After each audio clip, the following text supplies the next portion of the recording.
Hoje nós vamos falar sobre um tema importantíssimo, o envelhecimento. É um tema que interessa a todos, porque todos nós estamos envelhecendo o tempo todo e o envelhecimento é algo inescapável, inexorável. Então é fundamental a gente discutir esse tema. Para falar sobre esse assunto, eu convidei o advogado João Iotti, que coordena o Grupo de Estudos de Direitos da Pessoa Idosa, aqui em Jundiaí. Esse grupo ele se reúne uma vez por mês e, recentemente, lançou um livro, né, com 14 artigos, 14 textos, que o livro é o resultado desses encontros. Tudo bem, João? Tudo bem, e você? Tudo jóia. Muito feliz com a sua presença aqui. Eu que agradeço o convite e o interesse por esse tema. Com certeza. Bem, para começar, eu gostaria de esclarecer um ponto que é muito importante, que até a Lívia Siqueira traz no artigo dela, né? Que é a diferença entre o envelhecimento do indivíduo e o envelhecimento de uma população. Então vamos só para esclarecer um pouquinho. O indivíduo, ele está sempre envelhecendo, né? Todos os seres vivos estão envelhecendo o tempo todo. Então é como eu disse no início, é inescapável, é inexorável. Já uma população, ela pode ou não envelhecer. Se essa população, a taxa de fecundidade está muito alta, as mulheres estão tendo muitos filhos, normalmente a base da pirâmide vai ficar bem larga, o topo estreito, e a população vai se manter jovem. Mas, quando as mulheres começam a ter menos filhos e as pessoas começam a viver mais, a população começa a envelhecer. Isso significa que a proporção de idosos começa a crescer. E é o que está acontecendo no Brasil no momento. E isso traz muitos desafios. Então, eu queria que você falasse um pouquinho sobre esses desafios que o envelhecimento da população brasileira está trazendo. Perfeito, Alexandra. Esse é um ponto, talvez assim, a pedra de toque de todo o estudo, né, do envelhecimento e dos direitos da pessoa idosa. A sociedade ela não foi preparada para esse fenômeno do envelhecimento e da forma que está acontecendo, de um jeito muito rápido. Né? Isso é legal que você falou. O Brasil é um dos países do mundo que envelhece mais rapidamente, né? Sim. A previsão é que em 2050, 1/3 da população seja idosa. E aí gera diversos problemas, né? De ordem de políticas públicas. Você imagina assim, 1/3 da população vai ser crianças e adolescentes, 1/3 adultos produtivos e o outro 1/3 acima de 60 anos. Ou seja, é muito forte, né? De cada 3 pessoas que você tem ali na rua, uma vai ser idosa. Então tem que começar já uma preparação para repensar, trazendo um pouco para a nossa realidade aqui de Jundiaí. A gente já chega a 17% da população idosa e a previsão é que em 2030 alcance 30%. Então, inclusive, Jundiaí é um pouquinho acima da média brasileira, né? Porque a média brasileira ela está girando aí em torno de 13%, 14%. Nós estamos, como você falou, em 17%. Talvez uma das questões que está em alta, né, a discussão, é a previdência. Então, é um sistema que vai ter que ser repensado, já está sendo repensado.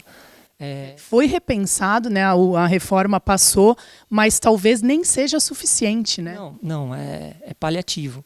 Né? Apenas para título de curiosidade, na Alemanha, em 1890, na política de Bismarck, já era estudado essa questão do trabalhador, aposentadoria, né? Só que era uma outra realidade.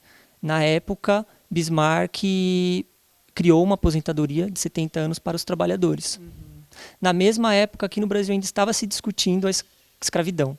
Né? Então, a diferença entre Alemanha e Brasil. Mas tudo bem, a gente está se desenvolvendo, sim. Vamos lá, né? E nessa época, 1885, foi quando teve a publicação da Lei dos Sexagenários, dos escravizados acima de 60 anos. Que libertava eles. Isso. Então, já aqui no Brasil, né, na realidade do Brasil, teve essa primeira manifestação, até pelo fato da pessoa que está sendo escravizada não conseguir mais ser produtiva. Tivemos outras manifestações ao passar do tempo. O Código Civil, em 1916, trouxe alguma previsão sobre o casamento e a legislação foi caminhando aos poucos. Tivemos a publicação da Lei Eloy Chaves, né, que era específico para os ferroviários, veio a Constituição de 34 e seguindo. Quer dizer, né, você que é um advogado do campo do direito, das leis, as leis elas têm que estar sempre acompanhando essas mudanças na sociedade. E como a nossa sociedade está envelhecendo muito rápido, o pessoal da legislação, o pessoal do direito vai ter que se mexer para oferecer para a nossa sociedade uma legislação de acordo com essas mudanças, né? Perfeito. A expectativa de vida na década de, mais ou menos, 1910, 1915, era de 33 anos. Eu já estaria morta. Sim. Eu estaria chegando lá. Eu estou com 38, então eu estaria morta há 5 anos. A expectativa de vida na década de 40 era de 40 anos. E então... Teria mais 2 anos. Como fenômeno, o direito, né, analisado como um fenômeno histórico que acompanha, né, inclusive muitos doutrinadores falam que a fonte material, né, são os fatos sociais, que é o princípio, né, que gera depois o reflexo na norma.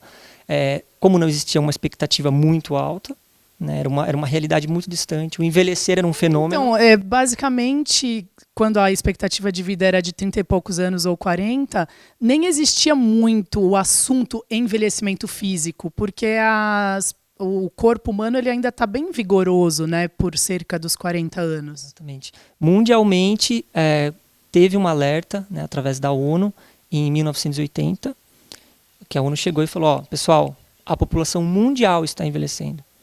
Então, os países desenvolvidos e subdesenvolvidos, vamos começar a trabalhar em políticas públicas e ver como a sociedade vai se adequar. Vamos pensar sobre isso. Né? O Brasil, na época, ele demorou um tempo para assumir essa responsabilidade.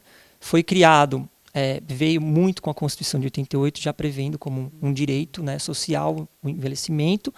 A aposentadoria já estava mais consolidada. Tivemos as políticas públicas em 94, e depois veio, né, a chave de ouro, o nosso Estatuto do Idoso. 2003. Eu recordei bem que é o ano que minha filha nasce. Muito bom. Provavelmente ela já vai estar mais assegurada daqui uns 10 anos do que a gente, porque é um trabalho que a gente está começando a fazer, inclusive esse grupo de estudos tem esse objetivo, começar a oxigenar um pouco esses temas, falar, pessoal, vamos começar a criar políticas públicas, vamos pensar no envelhecimento, porque a gente não está preparado para isso. Vamos nos precaver, né? Eu fiquei muito feliz de saber que existe esse grupo, acho ótimo para a cidade, é necessário, né? Queria falar sobre um fenômeno interessante. As mulheres, elas têm maior expectativa de vida em todos os países do mundo, né? Isso é um fato. As mulheres vivem mais que os homens, por diversos fatores. No Brasil, o IBGE diz que as crianças que nascem esse ano, 2019, as meninas terão expectativa de vida de 80 anos e os meninos de 73. Ou seja, temos aí uma diferença de 7 anos, é bastante coisa, né? Outro dado interessante. No mundo, a OMS diz que, dados de 2016, recentes, a expectativa de vida seria para as mulheres de 74 anos e para os homens de 69. Diferença mundial aí de 5 anos. E eu peguei um caso bem extremo, que é a Rússia. A Rússia, as mulheres vivem 13 anos a mais que os homens. Posso até dizer o motivo aqui. Os homens bebem muita vodka lá e eles morrem mais cedo. Mas, enfim, as mulheres vivem mais, tem até um nome, né, esse fenômeno, que é a feminização da velhice, né? E tem um artigo sobre isso, legal, no livro. Eu queria que você comentasse as razões, né, pelas quais as mulheres vivem mais. São diversas razões. Acredito que a que se destaca na medicina é que os homens cuidam menos da saúde. Eles não têm tanto preventivo, né? Vão menos ao médico. Vão menos aos médicos. Existe ainda um preconceito, né? Um preconceito talvez cultural sobre o homem ser forte, o homem, né? Então, tem que começar a ser quebrado isso aos poucos. Você comentou sobre alguns dados estatísticos. Tem uma pesquisa que mostra que as mulheres, que faz uma relação entre o envelhecimento da mulher, os filhos e a educação. Mulheres que possuem menos de 8 anos de escolaridade têm, em média, 3 filhos. Mulheres que possuem acima de 8 anos de escolaridade tem uma média de 1 filho. Isso, ao longo do tempo, ao longo de décadas, cria um problema populacional. A mulher que já tem menos educação e tem mais filhos para cuidar, né, talvez seja até hipossuficiente, né, economicamente. Ela fica sobrecarregada ao longo do tempo, e aquele 1 filho que teve todas as condições e já veio de uma família com mais educação, ele vai ser uma minoria. Então, ao longo do tempo, isso é um problema demográfico, um problema até de ordem pública. Há se pensar, né, sobre a educação, o envelhecimento e essa questão da desigualdade. Queria destacar também, você falou que os homens vão menos ao médico, né? Isso é um fato mesmo. Está mudando aos poucos, né? A conscientização dos homens está crescendo. Eu também destaco muito assim, o homem, isso é da natureza mesmo, né? Ele também tem uma tendência a comportamentos mais arriscados e mais violentos. E é um fato, né? Então, mortes no trânsito, sempre morrem mais homens. Mortes violentas, né? Homicídios, sempre. Até suicídio eu não sabia. A violência, a forma, né, de cometer o suicídio é mais violenta nos homens. Então, devido até E daí isso pode se conectar tanto culturalmente quanto fisicamente, porque a testosterona, ela predispõe aquele ser vivo a ser mais violento, né, mais agressivo. Então, os homens realmente sempre morreram mais cedo, né? E quando você pega essas mortes de jovens, é bem maior o número de morte de homens, né? Isso gera um problema até recente para ser, né, discutido, que são, com o envelhecimento e tendo mais uma população de mulheres, elas estão sozinhas, né? Aí tem o problema da solidão, também, que até foi Muitas viúvas. Muitas viúvas, elas vão morar juntas como se fosse numa república. Está acontecendo esse fenômeno? Na Europa já é muito. Então elas compram uma chácara, compram um espaço e elas vivem entre elas. Uma república rap 60 mais, super descolada. Bem, se é para fazer a pessoa mais feliz, né, e mais saudável, é super válido. Nós vamos fazer um breve intervalo. Voltamos com João Iotti, advogado e coordenador do Grupo de Estudos de Direitos da Pessoa Idosa. Nós estamos aqui falando sobre envelhecimento, sobre todas as mudanças, né, que a sociedade brasileira vai enfrentar com o envelhecimento populacional e também o lado positivo, né, como envelhecer com dignidade, com saúde, com felicidade. Quero entrar aqui, a gente estava falando sobre esse livro, né, que o Grupo de Estudos lançou, tem 14 artigos. Quero falar um pouquinho aqui do artigo da Laura Estopa, né, que ela é educadora em sexualidade, e ela trouxe o tema do sexo após os 60 anos. Eu achei muito legal, porque ela veio com um dado assim, ó, vou falar para vocês. 80% dos adultos entre 50 e 90 anos estão ativos sexualmente.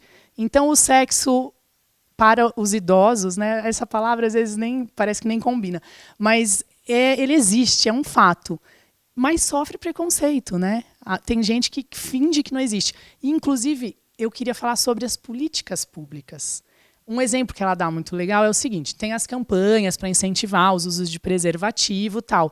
Só que essas campanhas, elas são direcionadas só para os jovens. Elas esquecem dos mais velhos. E um resultado negativo dessas campanhas não abordarem os mais velhos. O número de pessoas idosas com HIV subiu muito. Então, queria falar um pouquinho sobre esse tema, o sexo na velhice. É um assunto delicado, que nem você falou, não combina muito. Não combina porque é uma questão cultural que a gente, né, cresceu não falando sobre isso. Né? Já se fala pouco, até na educação sexual mesmo do adolescente. Já é difícil. Nossa, é verdade. Né, já é difícil, tirando as pessoas que têm uma condição, uma acessibilidade a essas informações, né?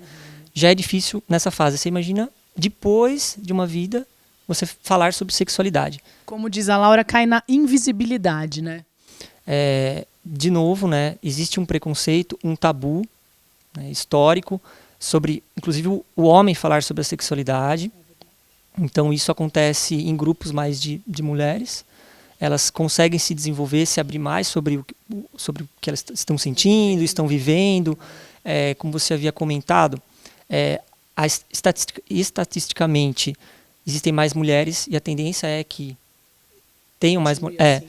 Então, os homens que já são mais fechados, que já não falam sobre isso. Eles ainda vão ter poucas pessoas para discutir. Então, por isso que é importante esse tipo de discussão agora, para a gente ir pensando como que a gente vai trabalhar, como que eu vou trabalhar quando eu chegar com 60 anos, como que eu estou trabalhando, por exemplo, a minha sexualidade quando eu chegar aos 60 anos, que vão ser outros desafios físicos, psicológicos, né? Existe uma carga emocional muito grande para quem já tem já está com 75 anos, já viveu muita coisa. Então, existe essa questão de muitas histórias, muitas alegrias, muitos sofrimentos. Então, na verdade, é uma outra perspectiva, né, que nós vamos ter que abordar. E o governo precisa, nas campanhas publicitárias que falam sobre sexo, ele precisa incluir a figura do idoso, né? A questão da sexualidade, como você mencionou, essa questão cultural, né, que aparece em comerciais, novelas, né, essa sexualidade dos jovens, né, das pessoas mais novas, você cria uma invisibilidade para as pessoas. Elas perdem a autoestima, elas se acham que, né, existe esse problema também. E até pensando aqui, até no meio artístico, né, é legal que esses temas comecem a aparecer, né, nas novelas, nos seriados. E eu acho que se os roteiristas aí tiverem bem antenados, eles vão começar a trazer esses temas para dentro das tramas, porque precisa discutir isso, né? A gente teve esse ano a Expo Longevidade em São Paulo. E foi muito bacana presenciar, porque foi a primeira edição. E lá teve um desfile de 60 a mais. As gatinhas de 60. Empoderamento que está surgindo. Então, assim, é uma quebra já começando, né? Acho assim, esse trabalho que a gente fez foi muito interessante porque levantou muita coisa e pessoas depois vieram inclusive, conversar com a Laura. Ela até comentou, eu não sei direito o que eu vou escrever no artigo, porque eu vou entregar para meus avós. Que linda. E aí, então, ela ficou... Então, assim, você já percebe também que tem essa barreira, né, que não dá ainda para se falar tudo, porque a pessoa ela veio de uma outra... Não, respeitar as gerações, também, né? Isso, legal. Perfeitamente. Tá, muito legal, fiquei feliz que a Laura participou desse livro. Falar agora sobre uma coisa bem interessante, que é o dinheiro, né? Para ter campanhas, para ter ações, precisa de dinheiro para viabilizar projetos. Eu achei muito interessante que existe um fundo municipal dos direitos da pessoa idosa. E esse fundo recebe doações, né? Aí eu fiz questão de trazer esse assunto para incentivar, porque assim, a pessoa jurídica pode doar e vai abater do imposto de renda dessa pessoa jurídica. E a pessoa física também pode doar. Então, se você é uma pessoa que quer ajudar essa causa, você pode ir lá fazer a doação, você vai pegar um recibo dessa doação, depois você vai dar para o seu contador e vai abater do seu imposto de renda. Para a pessoa jurídica, você vai poder abater até 1% da renda e para a pessoa física até 6% da renda. E está rolando? As doações estão acontecendo? O Fundo Municipal ele tem como objetivo arrecadar, né, orçamento para financiar os projetos. Legal. Então, o Conselho, todo ano, realiza projetos, né, junto com as entidades que participam do Conselho, realizam projetos de diversas áreas. Inclusão, saúde, esporte, cursos, diversas áreas, que é definido em conjunto no Conselho. Legal. E as entidades também podem apresentar os projetos, né? A Prefeitura ela tem a possibilidade de abrir chamamento público para realizar algum projeto, mas é muito importante isso porque sem o recurso não consegue realizar os projetos, não consegue até incentivar a criação de políticas públicas, porque quando você realiza um projeto social, você consegue ver na prática a coisa acontecendo. Não, achei super legal que tem essa opção da pessoa física doar. Então, uma pessoa que está assistindo, queira se empolgar, ela pode fazer essa doação. E vai acabar que para o bolso dela não vai custar nada, porque vai abater do imposto de renda. Ao invés de você recolher os impostos, você recolhe para um projeto social. Isso. Então, para quem tiver interesse, é só entrar no site do CONDIP, né, do Conselho Municipal de Direitos da Pessoa Idosa, e lá vai ter todas as explicações como deve fazer, né, o cadastro. E se tiver dúvida, também pode ligar, né, na prefeitura para tirar... Legal, você já dá o caminho. Então, seria esse site aí. Repete para nós. É CONDIP. Digita no Google CONDIP, Jundiaí, que lá vai ter o site com a abinha, né?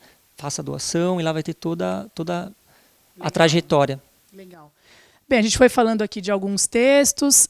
A introdução do livro foi o João que escreveu, né? Eu estava lendo, gostei bastante do texto. E eu achei muito curioso que ele cita um livro que, por acaso, eu li o ano passado. Então, eu trouxe aqui, que é a Epopeia de Gilgamesh. E é muito legal, porque esse livro é o livro mais antigo da humanidade, né? Ele foi escrito assim em tabuinhas de argila, com a escrita cuneiforme, né? Pelos sumérios, cerca de 2.500 anos antes de Cristo. É a primeira obra literária da humanidade. E essa epopeia, ela fala desse homem, desse rei, o Gilgamesh, que ele sai em busca de algo que traga a imortalidade. Então, você abre o livro citando essa obra importantíssima e mostrando que, desde que o homem se preocupa quer ser imortal. Mas ser imortal é impossível. Então, a gente vai buscando protelar a morte e buscando envelhecer bem. Então, é um tema universal e existe desde que o homem é homem, né? Isso. Quando nós estávamos, né, com os artigos e precisava fazer a introdução, o ponto que liga, né, a medula que liga todo esse estudo é a busca nossa por viver mais. E esse viver mais, como esse conto dos Sumérios, em última análise, né, é uma busca pela imortalidade. É claro que hoje ela é traduzida de uma linguagem da ciência, né? Então é biotecnologia, é genética. Você comentou que nunca encontraremos a imortalidade. Existem cientistas que dizem que sim. Então, projetos, enfim, de empresas, né, multimilionárias.